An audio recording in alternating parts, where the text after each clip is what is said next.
प्रतिनिधि सभामा आज पनि बजेटबारे सांसदका प्रश्नमा मन्त्रीहरूले जवाफ दिने।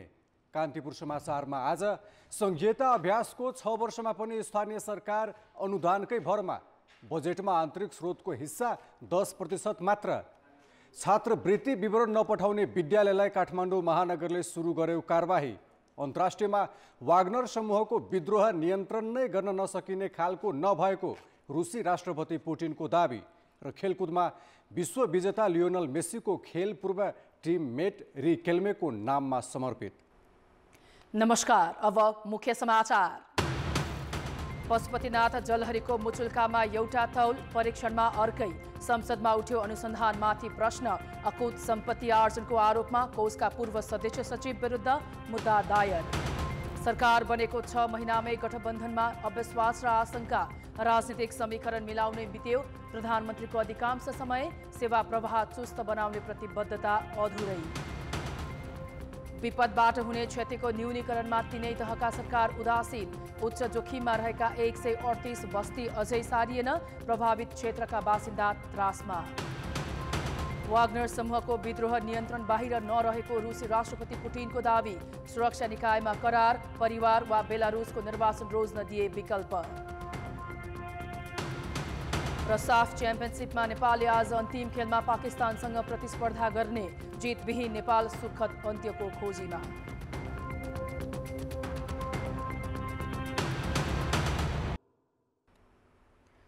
पशुपतिनाथमा राखिएको सुनको जलहरी प्रकरणमा आइतबार मन्दिरमै गएर तौल र गुणस्तर परीक्षण गरेको अख्तियार दुरुपयोग अनुसन्धान आयोगले मुद्दा कसरी अगाडि बढाउने भनेर छलफल सुरु गरेको छ। जलहरीको सुनको मुचुल्का भने पहिले र अहिले फरक देखिएको छ।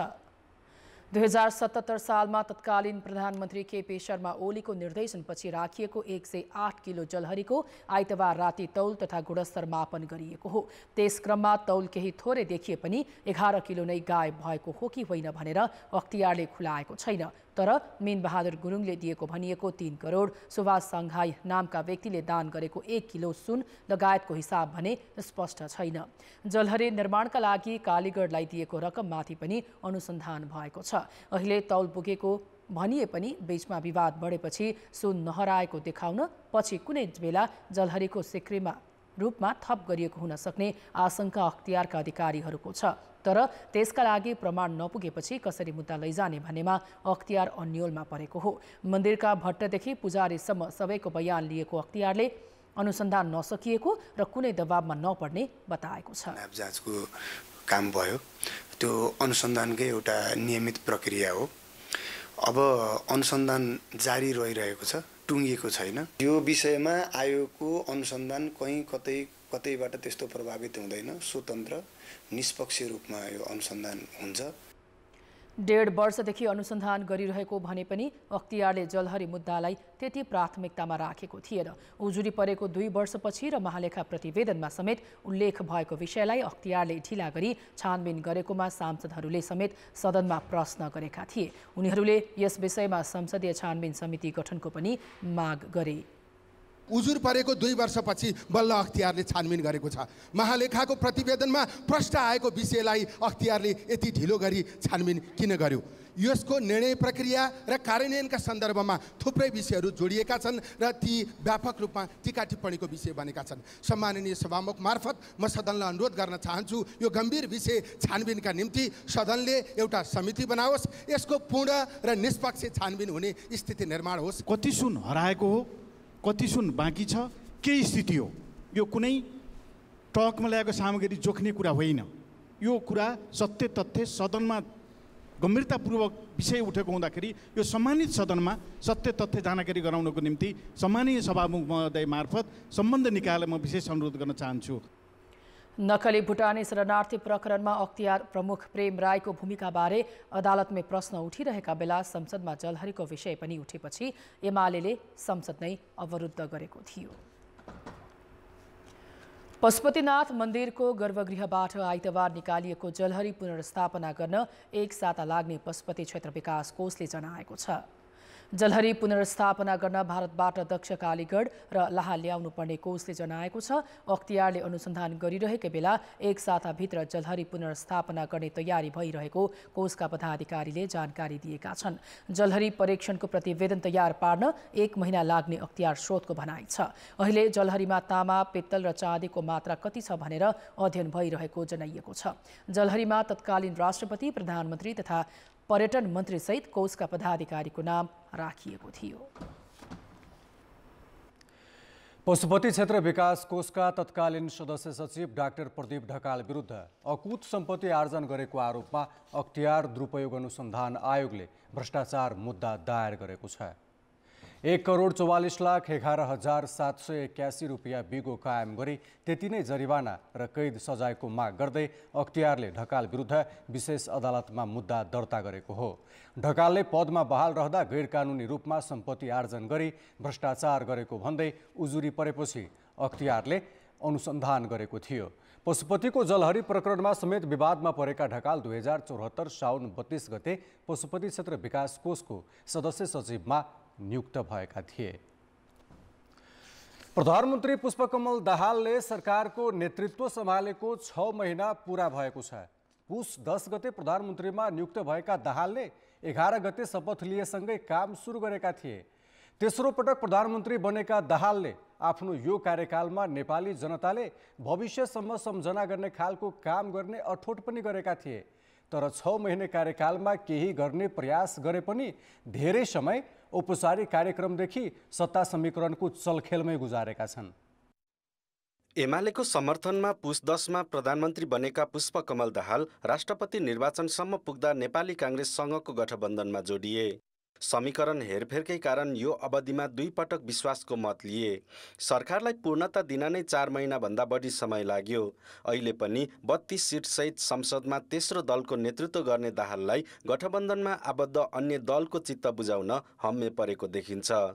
गठनको धरातल नै कमजोर भएका कारण सरकारमाथि प्रश्न उठेको विश्लेषकको तर्क छ। जुन किसिमबाट सरकारको हामी उत्पादन गरिरहेका छौँ नि, ती नै हाम्रो कमजोर पक्ष छ। जब त्यसको स्रोतै कमजोर छ भनेदेखि त्यसको चाहिँ नि त्यसले दिने उत्पादन, त्यसले दिने परिणाम चाहिँ नि मा धेरै अपेक्षा गर्न सकिँदैन। तर पनि अहिलेसम्मको यो 6 महिनाको स्थिति हेर्दाखेरि खासै गुनासो गर्नुपर्ने कारण देखिँदैन। होइन सरकार त हुँदै भएन, यो के गरेको भनेर भन्न पनि त्यस्तो अवस्था देखिँदैन। तर समग्र मुलुकको स्थिति, शासनको अवस्था स्थिति त चित्तबुद्ध छैन नि त। प्रधानमन्त्री दाहाललाई अन्तर्राष्ट्रिय शक्ति सन्तुलन मिलाउन समेत चुनौती छ। कहिले भारत र कहिले चीनलाई चित्त बुझाउनु पर्ने बाध्यता उनीमाथि छ। प्रधानमन्त्री बनेको 5 महिनापछि बल्ल तल्ल भारत भ्रमण गरेर फर्किएका दाहाल चीन जाने तयारीमा छन्। चीन भ्रमणको तयारीमा रहेका दाहालमाथि BRI परियोजना कार्यान्वयनको दबाव बढ्न सक्छ। भारत भ्रमणमा जाने दिन जेठ 17 गते नागरिकता ऐन संशोधन गर्ने विधेयक राष्ट्रपतिबाट प्रमाणीकरण भयो। यो विषयलाई लिएर गठबन्धन दलभित्रै उनले विरोधको सामना गर्नु पर्यो। तर वर्षौंदेखि नागरिकता नपाएकाहरूको मन भने जित्न सफल भए। मठ मन्दिरमा नपुग्ने दाहाल भारत भ्रमणका क्रममा गेरु वस्त्र लगाएर पूजापाठमा सहभागी भएर वामपन्थी कित्ताबाट आलोचित बने। प्रधानमन्त्री दाहालको 6 महिने नेतृत्वमा नक्कली शरणार्थी मुद्दा अदालत पुगेको छ। काङ्ग्रेस र एमालेकै शक्तिशाली नेता समेत जोडिएको यो मुद्दामा सरकारले चालेको कदमलाई नागरिक स्तरबाट स्वागत भएको छ। तर यही विषयलाई लिएर सत्ता सहयात्री दल काङ्ग्रेसले असहयोग गर्ला कि भन्ने त्रास उनमा छ। यही बेला बजेटको न्यूमा गठबन्धन परिवर्तनको चर्चा समेत सुरु भइसकेको छ। यसले प्रधानमन्त्री दाहाललाई फेरि राजनीतिक समीकरण र शक्ति सन्तुलन मिलाउन समय खर्चनु पर्ने देखिएको छ। सत्तारूढ भए पनि काङ्ग्रेस भूमिकाभन्दा बाहिर छ, एमाले विपक्षमा छ भनेपछि जनताको म्यान्डेट विपरीतको गठबन्धन हो यो। अब यो 6 महिनामा उहाँहरूले कुनै उल्लेख्य सङ्केत केही दिनुभएको छैन। सुशासन र समृद्धिका लागि केही गर्छु भन्ने हुटुटी देखाउँदै प्रधानमन्त्री बनेका दाहालले भने अनुसार काम गरेर चित्त बुझाउन सकेका छैनन्। प्रधानमन्त्री भए लगत्तै सानातिना कार्यक्रमको उद्घाटनमा नअल्मलिने उद्घोष गरेका दाहालको दैनिक जस्तो शिलान्यास र उद्घाटनमा समय खर्च भइरहेको छ। हाम्रा नीतिहरूले कसरी हेर्छ, त्यसका पूर्वाधारहरूमा कसरी जान्छ भन्नेमा सरकारको ध्यान छैन। मैले त्यही भएर पहिला पनि भनेको थिएँ, यो बजेटको अथवा यो सरकारको अहिलेको यसको गति पनि छैन, गन्तव्य पनि छैन। मुलुक आर्थिक रूपमा समस्यामा रहेका बेला ल्याएको बजेटमाथि सत्तारूढ दलभित्रैबाट चर्को आलोचना भइरहेको छ। तर नेताहरू सुरुवाती काम ठिक ठाउँमा रहेको दाबी गर्छन्। आन्तरिक रूपले भन्दा सुशासन, समृद्धि र सामाजिक न्याय तीनवटा मुद्दामा गठबन्धन बनेको, वर्तमान सरकार बनेको, त्यसमा सकारात्मक ढङ्गले कामहरू अगाडि बढेको छ। कतिपय कुराहरू सकारात्मक कुराहरू आछन्, सुशासनका कुराहरूमा एकदम सकारात्मक ढङ्गले अगाडि बढेको छ। छिमेकी मुलुकहरूसँगको सम्बन्ध सुधारमा सकारात्मक ढङ्गले अगाडि बढेको छ। विद्युत व्यापारको क्षेत्रमा सकारात्मक ढङ्गले अगाडि बढेको छ। व्यापार घाटा अलिकति भए पनि कम भएको छ। तर समग्र आर्थिक अवस्था चलायमान हुन सकेका छैन। प्रधानमन्त्री दाहालमाथि सत्ता सहयात्री दलले नै दबाब बढाउने सङ्केत गरेका छन्। तर छिटो छिटो सत्ता परिवर्तनको बाटो खोजिँदा जनताले प्रश्न गर्ने राजनीतिशास्त्रीको बुझाइ छ। प्रचण्ड प्रधानमन्त्री हुँदाखेरि एमालेको समर्थनमा हुनुभयो, अब जग मजबुत भयो कि भन्ने जस्तो लाग्थ्यो। मैले त्यतिखेर पनि मेरो भनाइ के थियो भने ठिकै छ त, के भएको छ त, 5 वर्ष अब एमाले सरकार र चाहिँ माओवादीले सत्ताको नेतृत्व गर्छन्, काङ्ग्रेस विपक्षमा बसे भइहाल्यो। तर 1 महिना बिचमा यो स्थिति, यो सिनारियो बदल्यो। अब यसलाई पनि फेरि अर्को महिना अथवा 6 महिना फेरि अर्को 6 महिनामा बदल्दै जाने कि कम्तीमा पनि यो संसदभरि स्थिर राख्ने। प्रधानमन्त्री दाहालको सुरुवाती समयमा देखिएको राजनीतिक चाप आगामी दिनमा थप बढ्दै जाने निश्चित छ। त्यसमाथि पनि नयाँ सरकार गठनको चर्चाले राजनीतिलाई थप अस्थिर बनाउन सक्छ। कान्तिपुर समाचारका लागि क्यामेरामा विकास जोशी र हेम प्रसाईका साथ दीपक आचार्य र अवतार राई, काठमाडौँ। नेपाली कांग्रेस र नेकपा एमालेका केही नेता नयाँ राजनीतिक समीकरणको कसरतमा लागेको चर्चा भइरहे पनि कांग्रेसको संस्थापन पक्षले त्यसलाई अस्वीकार गरेको छ। सभापति शेरबहादुर देउवा नयाँ समीकरणको पक्षमा नरहेको उनी निकट नेताहरूले बताएका छन्। देउवा निकट नेताहरूका अनुसार बाहिर चर्चा भए जस्तो सत्ता समीकरण फेर्ने मनस्थितिमा सभापति छैनन्। अहिलेको गठबन्धन पूर्व सहमति अनुसार नै 5 वर्ष टिक्नुपर्छ भन्नेमा देउवा अडिग रहेको नेताहरूको भनाइ छ। कांग्रेसले यो अहिलेको सरकारको गठबन्धनलाई तोड्ने, छोड्ने, अरू कुनै नयाँ गठबन्धन बनाउने, यहाँले भन्नुभएको जस्तो अरू कुनै पार्टीसँग मिलेर सरकार बनाउने बारेमा सोचेको पनि छैन, छलफल पनि भएको छैन। कांग्रेस त्यो गर्ने पक्षमा छैन। सत्ता समीकरण बदलिने कुरा त पार्टीले गर्ने निर्णय हो नि त, व्यक्तिले गर्ने हो र। हिजो पनि पार्टीले निर्णय गरे हो हैन, यो गठबन्धन गरेर जाने कुरा पार्टीले गरे हो र भोलि पनि अरू कुराहरू गर्दाखेरि पार्टीले गर्छ, पार्टीले निर्णय गरेर गर्छ नि। सभापति देउवा उपचारका लागि सिंगापुर गएका बेला पार्टी महामन्त्री गगन थापा सहितका नेताहरूले राजनीतिक समीकरण फेरबदल हुने संकेत गरेका थिए। नयाँ राजनीतिक समीकरणबारे सभापति देउवाले भने अझै कुनै प्रतिक्रिया दिएका छैनन्।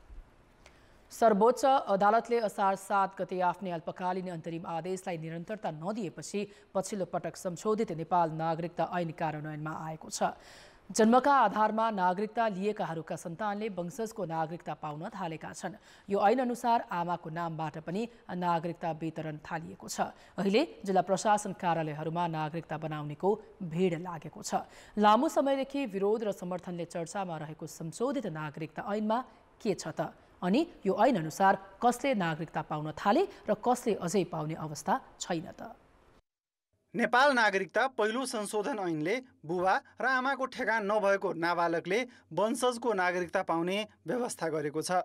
यो ऐन अनुसार जन्मका आधारमा नेपालको नागरिकता प्राप्त गरेका व्यक्तिका सन्तानले वंशजका आधारमा नागरिकता पाउनेछन्। नेपाली आमाबाट नेपालमै जन्मेको र बाबुको पहिचान हुन नसकेको व्यक्तिले पनि वंशजका आधारमा नागरिकता प्राप्त गर्नेछन्। तर नागरिकता प्राप्त गर्ने व्यक्ति र उनकी आमाले बाबुको पहिचान हुन नसकेको स्वघोषणा गर्नुपर्ने व्यवस्था ऐनमा छ। ऐन अनुसार यसरी वंशजको नागरिकता लिएको व्यक्तिको बाबु विदेशी रहेको ठहरेमा त्यस्तो नागरिकता खारेज हुनेछ। तर ती व्यक्तिले बाबुको नागरिकताका आधारमा विदेशी मुलुकको नागरिकता प्राप्त नगरेको भनी स्वघोषणा गरे उनको वंशजको नागरिकता अङ्गीकृतमा रूपान्तरण हुनेछ। त्यसैगरी विदेशीसँग विवाह गरेकी नेपाली महिलाबाट नेपालमा जन्मिएको व्यक्तिले नेपाली नागरिकता लिएको बेला आमा र बाबु दुवै नेपाली नागरिक रहेछन् भने वंशजका आधारमा नागरिकता प्राप्त गर्न सक्ने संशोधित ऐनले व्यवस्था गरेको छ। संशोधित ऐन अनुसार गैर आवासीय नेपालीलाई पनि नागरिकता लिने बाटो खुलेको छ।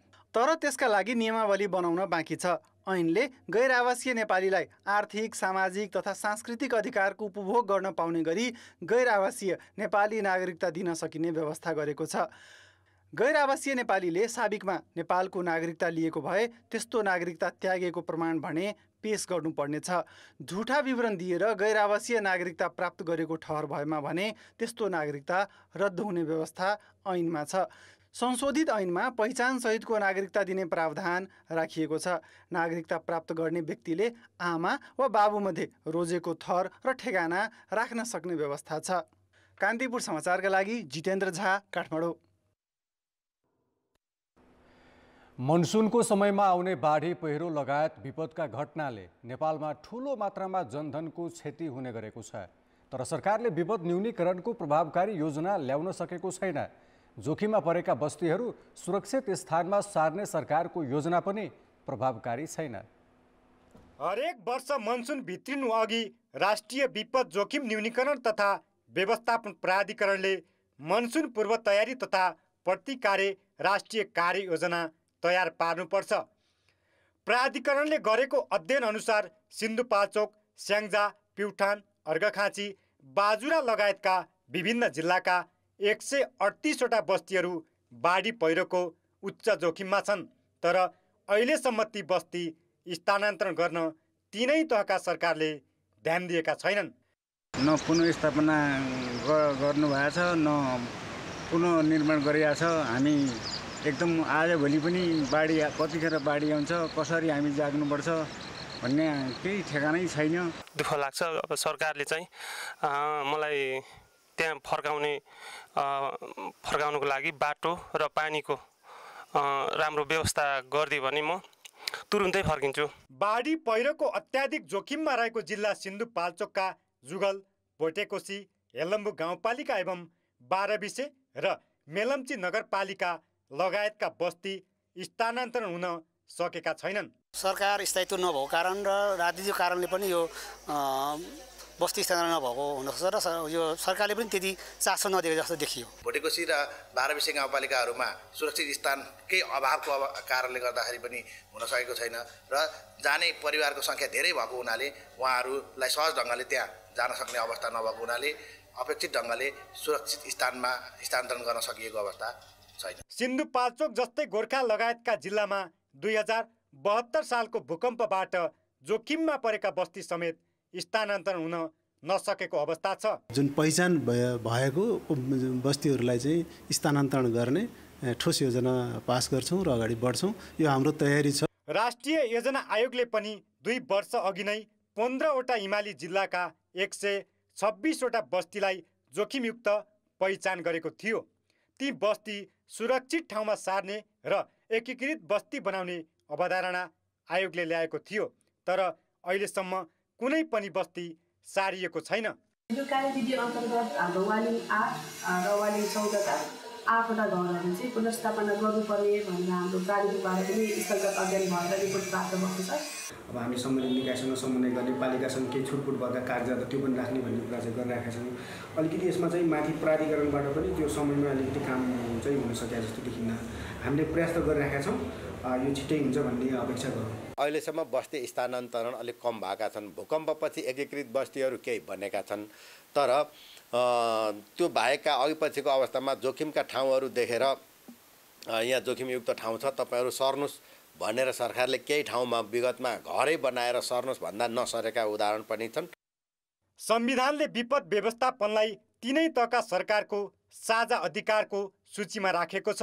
स्थानीय तह नजिकको सरकार भएका कारण सङ्घ र प्रदेश सरकारसँग ताकेता गर्ने दायित्व स्थानीय सरकारकै हो। तर हालसम्म तीनै तहले यसबारे समन्वय गरेर काम नगर्दा जोखिमका बस्ती स्थानान्तरण हुन सकेका छैनन्। कान्तिपुर समाचारका लागि जिल्ला सहकर्मीहरूको सहयोगमा प्रकाश बम, काठमाडौँ। अब जनमतमा आजको प्रश्न। जनमत हाम्रो प्रश्न छ, जोखिमका बस्ती स्थानान्तरण गर्न किन ढिलाइ भएको होला? ए सरकार असंवेदनशील भएर, बी स्रोतको अभाव र सी उचित विकल्प नदिएर। जनमतको अन्तिम परिणाम आज बेलुकी 8 बजेको कान्तिपुर समाचारमा प्रसारण गर्नेछौँ। कृपया NEWS न्युज स्पेस AB वा सी टाइप गरी 34001 मा SMS गरी आफ्नो मत व्यक्त गर्नुहोला। उदयपुरको पर्यटकीय एवं धार्मिक ताप्ली पोखरी प्रचार प्रसारको अभावले ओझेलमा छ। सङ्घ र प्रदेशले पूर्वाधार निर्माणमा पर्याप्त बजेट नदिँदा सम्भावना भएर पनि ताप्ली पोखरी पर्यटकीय गन्तव्य बन्न सकेको छैन। प्राकृतिक रूपमा हराभरा ताप्ली गाउँपालिकाको सुन्दर पर्यटकीय स्थल ताप्ली पोखरी समुद्र सतहदेखि 1800 मिटर उचाइमा छ। 300 मिटर लम्बाइ र 75 मिटर चौडाइको पोखरीमा पानी कहिल्यै नसुक्नु, माछा नहुनु, सधैँ सफा देखिनु मुख्य विशेषता हो। रक्तभोगी होइन कि यो चाहिँ धुपधावर गर्ने ठाउँ मात्रै हो, रक्तभोग खाँदैन यहाँ। त्यसकारण यहाँ जहाँ तहाँ जुठो पार्नु हुँदैन, त्यो सत्य छ। पोखरी परिसरमा परापूर्वकालदेखि मान्दै आएको पञ्चकन्या मन्दिर पनि छ।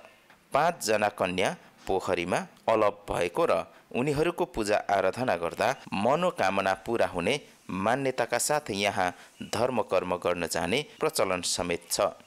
हिमाल पहाड र तराईसम्मको दृश्यावलोकन गर्न सकिन्छ। यहाँ कच्ची सडक भए पनि आन्तरिक पर्यटक रमाउन पुग्छन्। घुम्नको लागि, रिल्याक्स गर्नको लागि, छुट्टी स्पेन्ड गर्नको लागि एकदमै राम्रो स्थान छ। चारैतर्फ देखिने अनि चिसो हावा, सदाबहार, गर्मीको कुनै पनि महसुस नहुने। 13,344 जनसङ्ख्या रहेको ताप्ली गाउँपालिकाले सडक, विद्युत, सञ्चार जस्ता विकास पूर्वाधारका लागि प्रयास गरिरहेको छ। तर सङ्घ र प्रदेशबाट पर्याप्त बजेट नपाउँदा ताप्ली पोखरीको संरक्षण तथा प्रचार प्रसारमा चाहेर पनि लगानी बढाउन नसकिएको पालिकाको गुनासो छ। यसपालिको अलिकति पर्यटन मन्त्रीले टाइम दिएर यहाँ हामीले उद्घाटन गर्ने, घोषणा गर्ने भन्ने थियो, पर्यटन क्षेत्र घोषणा गर्ने भन्ने हाम्रो योजना थियो, तर हुन सकेन। उदयपुर सदरमुकाम गाईघाटदेखि कटारी, बेतेनी हुँदै ताप्ली पोखरी पुग्न सकिन्छ। जिल्लाका लिम्चुमुङ एभरेस्ट भ्यू टप, रौता पोखरी, उदयपुर गढी, चौदण्डी गढी, मैनामैनी लगायत अन्य पर्यटकीय क्षेत्रसँग जोड्न सकेमा ताप्ली पोखरी उत्कृष्ट गन्तव्य बन्न सक्छ। कान्तिपुर समाचारका लागि भोटराज राई, ताप्ली, उदयपुर। अर्थ र विकास संघीयता कार्यान्वयनमा आएपछि स्थानीय सरकारले बजेट सार्वजनिक गर्न थालेको 6 वर्ष भयो, तर स्थानीय तहहरूले अझै पनि आफ्नै स्रोतको भरपर्दो परिचालन गर्न सकेका छैनन्। स्थानीय तहले सार्वजनिक गर्ने बजेटको अधिकांश हिस्सा सङ्घ र प्रदेशले दिने अनुदानकै भरमा छ। 753 स्थानीय सरकारले आगामी आर्थिक वर्षको बजेट आइतबार सार्वजनिक गरे, तर अधिकांश स्थानीय सरकार आफ्नो बजेटमा सङ्घ तथा प्रदेशप्रति नै निर्भर छ। काठमाडौँ महानगरपालिकाले 25 अर्ब 54 करोडको बजेट सार्वजनिक गर्दा आन्तरिक राजस्वको हिस्सा 4 अर्ब 85 करोड मात्र राखेको छ। उसले 5 अर्ब 15 करोड त केन्द्र तथा प्रदेशकै अनुदानको भर गरेको छ। सबैभन्दा बढी राजस्व उठाउने काठमाडौँले त केन्द्रकै भर पर्दा अन्य स्थानीय तहको अवस्था झन् खराब छ। भोजपुरको रामप्रसाद राई गाउँपालिकाले 48 करोड 63 लाखको बजेट ल्याएकोमा आन्तरिक स्रोतबाट जम्मा 5 करोड 32 लाख अर्थात् कुल बजेटको 10% मात्रै आन्तरिक स्रोतबाट बेहोर्ने जनाएको छ। यसले स्थानीय सरकार कति परनिर्भर छन् भन्ने देखाउँछ। थुपार्ने खालका क्रियाकलाप उहाँहरूले गर्न रुचाउनुहुन्न। त्यसो हुँदा जे जति विकास निर्माणका बजेट उहाँले तय गर्नुहुन्छ, माथिबाट आएका सशर्त र निशर्त भनौँ अथवा त्यस्ता बजेटहरूमै आधारित भएर उहाँले खर्च गर्न चाहनुहुन्छ। एक्चुअल खर्चमा भन्यो भने अहिले जनसहभागिता भन्छु मैले त्यसलाई, अथवा पहिला परम्पराले जनपरिचालन पनि भनिन्थ्यो, त्यस्तो परिचालन चाहिँ अलिक कम भएको, जनताले कन्ट्रिब्युसन्स कम गरेको भेटिन्छ। केन्द्र तथा प्रदेशबाट अनुदान पाउने भएकाले स्थानीय सरकारले आन्तरिक आय बढाउनतर्फ ध्यान दिएका छैनन्। स्थानीय वस्तुमा कर लगाउँदा अलोकप्रिय हुने डर जनप्रतिनिधिमा रहँदा स्थानीय सरकार आत्मनिर्भर बन्नेतर्फ लाग्न नसकेको विज्ञ बताउँछन्। संहिताको पाटो हेर्दाखेरि काम चाहिँ वर्कलोड चाहिँ तल गएको छ क्या, एउटा पिरामिड खालको छ, जिम्मेवारीहरू तल गएको छ। कामलाई दामले पछ्याउनुपर्छ भन्छ होइन। दाम भनेको अब तपाईँ आन्तरिक कर राजस्व पनि भयो अनि वित्तीय हस्तान्तरण लगायत कुराहरू पनि भयो, अनुदानमा अलिक निर्भर छ मोस्टली। तपाईँले अब महानगरपालिकाको काठमाडौँ लगायतको महानगरपालिकाको कुरा गर्नुहुन्छ भने उनीहरूको आन्तरिक स्रोत साधन अलिक राम्रै होला होइन। उपमहानगरपालिकासँग जानुभयो भने ठिकै होला, तर त्योभन्दा तल झर्नुभयो भने त अवस्था कमजोर छ।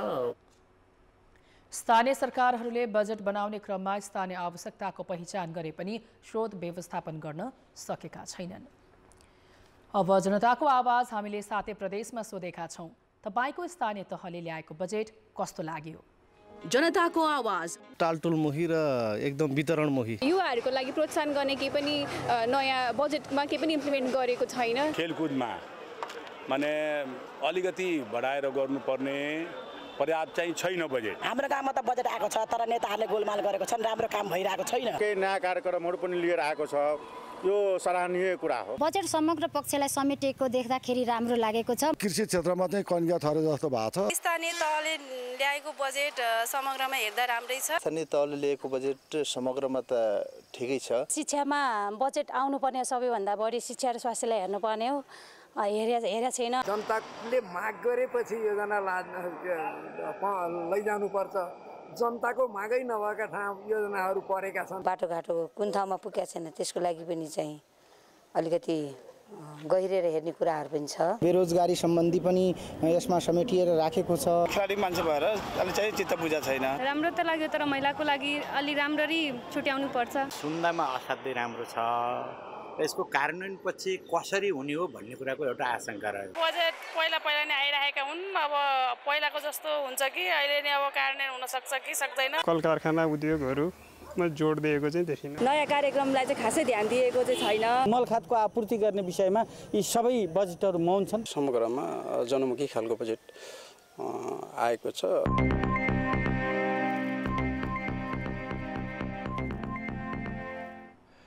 कोरियाली भाषा परीक्षा पास भई प्रतीक्षा सूचीमा रहेका श्रमिकलाई छिटोभन्दा छिटो कोरिया लैजाने व्यवस्था मिलाउन सरकारले कूटनीतिक पहल गर्ने भएको छ।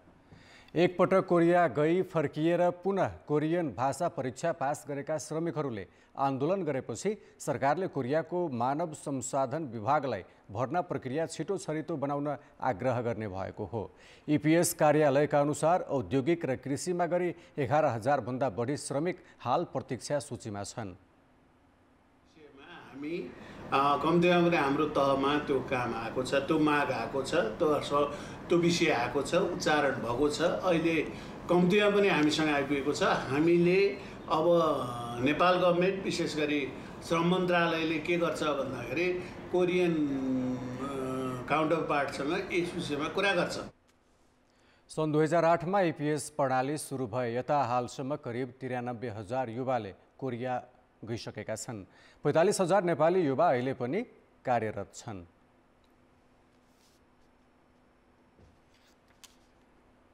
अब अन्तर्राष्ट्रिय समाचार। रुसी राष्ट्रपति भ्लादिमिर पुटिनले वाग्नर समूहले गरेको गत हप्ताको सशस्त्र विद्रोह नियन्त्रण बाहिर नभएको दाबी गरेका छन्। पुटिनले सोमबार भएको उक्त विद्रोहलाई जसरी भए पनि दबाउन सकिन्थ्यो भनेका छन्। पुटिनले वाग्नर समूहका लडाकुहरूलाई रक्षा मन्त्रालय वा सुरक्षा संयन्त्रमा करारमा बस्न, परिवारसँग फिर्ता हुन वा बेलारुसमा निर्वासनमा जान सक्ने 3 विकल्प दिएका छन्। अज्ञात रहेका वाग्नर समूहका प्रमुख येभगेनी प्रिगोजिनले भने विद्रोहको घटना शक्ति हत्याउने प्रयास नभएर विरोध प्रदर्शनको लागि मात्रै गरेको भनेका छन्। मस्कोतर्फ आफ्नो मार्च रद्द गरेर रुस रक्तपातबाट जोगिएको उनको दाबी छ। प्रिगोजिन बेलारुसमा निर्वासनमा छन्। वाग्नर समूहको विद्रोहका लागि प्रिगोजिन अनुसन्धानमा रहेको रुसी महान्याधिवक्ताको कार्यालयले जनाएको छ। खेलकुद समाचार।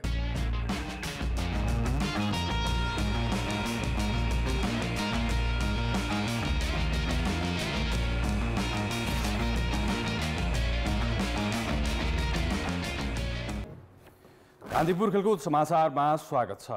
साफ च्याम्पियनसिप 2023 को अन्तिम खेलमा नेपालले पाकिस्तानसँग प्रतिस्पर्धा गर्दैछ। सेमिफाइनल होडबाट बाहिरिसकेको नेपालका लागि यो खेल प्रतिष्ठाको लडाई हुनेछ। भारतको बेङ्गलोर स्थित कान्तिरवा स्टेडियममा नेपाली समयअनुसार दिउँसो 4:15 बजे हुने खेलमा नेपाल पहिलो जितको खोजीमा हुनेछ। समय ए अन्तर्गत आफ्नो पहिलो खेलमा नेपाल बलियो कुवेतसँग 3-1 गोलले हारेको थियो भने भारतसँग 2-0 गोलले पराजित भएपछि भिन्सेन्जो अल्बर्ट एनेसको टोली एक खेल अघि नै बाहिरिएको हो।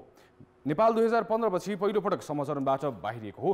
यता भारत र कुवेत दुवैसँग 4-0 को समान नतिजाको हार बेहोरेको पाकिस्तान पनि अन्तिम खेलमा जित निकाल्ने लक्ष्यमा हुनेछ। युरोपेली लिग खेल्ने 9 भन्दा बढी खेलाडी रहेको पाकिस्तानले सोचे अनुरूप भने नतिजा हात पार्न सकेन। साफमा यी दुई बीच 2018 पछि पहिलोपटक भेट हुन लागेको हो। बङ्गलादेशको बङ्गबन्धु रङ्गशालामा भएको भेटमा पाकिस्तान 2-1 गोलले विजयी भएको थियो। त्यसपछि प्रतिबन्ध झेलेको पाकिस्तानले अघिल्लो वर्ष नेपालसँग मैत्रीपूर्ण खेल मार्फत अन्तर्राष्ट्रिय खेलमा कमब्याक गरेको थियो। नेपालमा भएको सो खेलमा घरेलटोली 1-0 गोलले विजयी भएको थियो। समय एबाट भारत र कुवेतले अन्तिम 4मा स्थान बनाइसकेका छन्। आज राति 7:45 बजे सोही भेन्यूमा हुने खेलबाट समविजेता र उपविजेताको टुङ्गो लाग्नेछ। विश्वविजेता लियोनल मेसीले आफ्नो खेल आफ्नो पूर्व टिममेट योहान रोमन रिकेल्मीलाई समर्पित गरेका छन्। रिकेल्मीले 2014मा नै अन्तर्राष्ट्रिय तथा व्यावसायिक फुटबलबाट सन्यास लिइसकेका छन्, तर उनको औपचारिक विदाई भने हिजो मात्र भएको हो। ठ्याक्कै 9 वर्षपछि आफ्नो समयका उत्कृष्ट फरवार्ड रिकेल्मीलाई फुटबल सङ्घ तथा क्लबले मैत्रीपूर्ण खेल आयोजना गरी फेयरवेल दिएको हो। लियोनल मेसीले अर्जेन्टिना 11 र अर्जेन्टाइन पावर हाउस बोका जुनियर्स 11बाट रिकेल्मीले खेलेका थिए। सो खेलमा अर्जेन्टिना 11 विजयी भएको थियो। बम्बोनेरा स्टेडियममा अर्जेन्टिनाका पहिले र अहिलेका स्टार खेलाडी पदाधिकारी तथा हजारौं समर्थक उपस्थित भएका थिए। 4 पटकका वर्ष उत्कृष्ट अर्जेन्टाइन फुटबलरको पुरस्कार जितेका रिकेल्मी मेसीका आदर्श खेलाडी समेत रहेका छन्। 45 वर्षीय रिकेल्मीकै आग्रहमा बिदा मनाइरहेका मेसी स्वदेश फर्केका हुन् र 36 वर्षीय मेसीले आफ्नो खेल रिकेल्मीप्रति समर्पित समेत गरेका छन्। खेल सकिएपछि रिकेल्मीले आफ्नो करियरमा देखेको सबैभन्दा उत्कृष्ट खेलाडी डियागो म्याराडोना र मेसी मात्रै रहेको बताएका थिए। नेपाली फुटबलको ठूलो सपना नै साफ च्याम्पियनशिप जित्नु हो, तर साफको 3 दशकको इतिहासमा नेपालले यो सपना पूरा गर्न सकेको छैन। यसपटक पनि यो लक्ष्य अधुरै रह्यो। अघिल्लो संस्करण नेपालले उपविजेता बनेर इतिहास रचेको थियो, तर यो संस्करणमा कठिन समयमा परेको नेपाल एक खेल अघि नै निराश बन्यो। I'm super proud of my boys because they fight, they fight with experience and exposure team. So I'm disappointing because we are out of competition, but I'm super proud of my boys. कप्तान किरण चेम्जोङले भारतसँग पराजय बेहोरेपछि दिएको अभिव्यक्ति हो यो। आफ्ना खेलाडीले गरेको प्रदर्शनप्रति गर्व गरेको बताउँदै उनी चेन्जिङ रुम फर्किए। हारमा गर्व गर्ने अर्का पात्र हुन् नेपाली फुटबल प्रशिक्षक भिन्सेन्जो अल्बर्टो एनेस। उनीहरूको भनाइमा सहमत हुने हो भने तयारी बिना साफ च्याम्पियनशिप 2023मा सहभागी भएको नेपालले कम गोल खानु गर्वको विषय हो। गेम राम्रो खेल्दा खेल्दै पनि जहिले पनि हामी चाहिँ रिजल्ट चाहिँ आइराखेको छैन। त्यो चाहिँ हाम्रो समस्या भइरहेछ। यति ठुलो चाहिँ लगानी छ भारतमा फुटबलको, हैन, धेरै चाहिँ अब त्यसै पनि हुने नै भइहाल्यो। तर हामी नेपालले पनि जे अब फिफा एफसीसँगबाट प्राप्त हुने ग्रान्डबाट जे हामीले चाहिँ व्यवस्थित गर्दैछौँ। क्लबबाट खेल्ने एउटा मेन्टालिटी छुट्टै हुन्छ, नेसनल टिमको एउटा मेन्टालिटी छुट्टै हुन्छ, हैन। त्यो एउटा इन्भाइरोमेन्टमा पनि भिड्न नसक्नु, एउटा छोटो समय पाउनु कोचले, हैन, छोटो समयमा अब धेरै कुराहरू हामीले एक्सपेक्ट गर्नु पनि उचित हुँदैन जस्तो लाग्छ। साफमा सहभागी जनाउन सुरु गरेको 28 वर्षपछि सन् 2021मा नेपाल फाइनल पुगेको थियो। तर भारतले 3-0ले जित निकाल्दै नेपालको सपना अधुरै बनाइदियो। त्यसअघि 1993, 1995, 1999, 2011, 2013 र 2018मा पनि नेपाल सेमिफाइनलमा पराजित भएको थियो। नेपाल र भारत साफका सबै संस्करण खेल्ने राष्ट्र हुन्, तर भारत सर्वाधिक 9 पटक उपाधि नजिक हुँदा नेपाल उपाधि विहीन छ। अनि इन्डियन फुटबल भनेको अहिले धेरै हाइटमा पुगिसकेको छ, किनभने इन्डियामै तपाईँको आइएसएल अनि आई लिग अनि त्यसपछि इन्टरनेसनल एक्सपोजरहरू धेरै पाइरहेको छ, होइन, किन आइएसएलमा जुन प्लेयरहरू खेलिरहेको छ त्यो इन्टरनेसनल लेभलको प्लेयरहरू एकदम हाई लेभलको आएर खेलिरहेको छ। त्यो कारणले त्यो प्लेयरसँग खेल्दाखेरि चाहिँ अटोमेटिक त्यहाँको प्लेयरहरूको चाहिँ बुस्टअप भइरहेको छ के। साफमा नेपाल नहारेको भनेकै भुटानसँग मात्र हो। अन्य टिमसँग पनि नेपालको हेड टु हेड सन्तोषजनक छैन। कमजोर तयारी, अपर्याप्त लगानी तथा सम्बन्धित पक्षको बेवास्ताका कारण नेपालले साफ जित्न सकेको छैन। ग्रासरुट लेभलदेखिको प्लेयरहरू खोइ त अहिले छैन नि। अब हामीले लिगबाट एउटा सर्टेन टाइममा एउटा सानो लिगबाट हामीले बेस्ट प्लेयरहरू चुज गरेर टुर्नामेन्टमा लग्यो, त्यो पनि अनएक्सपिरियन्स प्लेयरहरू। अनि एउटा लिगको एक्सपिरियन्सले हामीले इन्टरनेसनल लेभलमा कम्पिट गर्न त गाह्रो हुन्छ। त्यसले गर्दाखेरि त्यो लेभलको एक्सपोजर, त्यो लेभलको भिजन सबै तयार गरेर हामी लाग्ने हो भने पक्कै साफ धेरै टाढा छैन जस्तो लाग्छ मेरो लागि। भारतले भिजन 2047 को अवधारणा लिएको छ, जसअनुसार 2048 मा विश्वकप खेल्ने भारतको लक्ष्य छ। सोही अनुसार दिन प्रतिदिन भारतको खेल र वरीयतामा सुधार आइरहेको छ। ठिक त्यस विपरीत कुनै स्पष्ट लक्ष्य बिना एन्फा र नेपाली फुटबल अघि बढेको छ। कान्तिपुर समाचारका लागि क्यामेरामा हेमकुमार प्रसाई र सुरज खड्काका साथ प्रदीप लेखी, काठमाडौँ। कान्तिपुर खेलकुद समाचार अहिलेलाई यति नै। कान्तिपुर समाचार अहिलेलाई सकियो। यसपछि गुड मर्निङ नेपाल हेर्न सक्नुहुनेछ। कान्तिपुर टेलिभिजन हेर्दै गर्नुहोला। नमस्कार।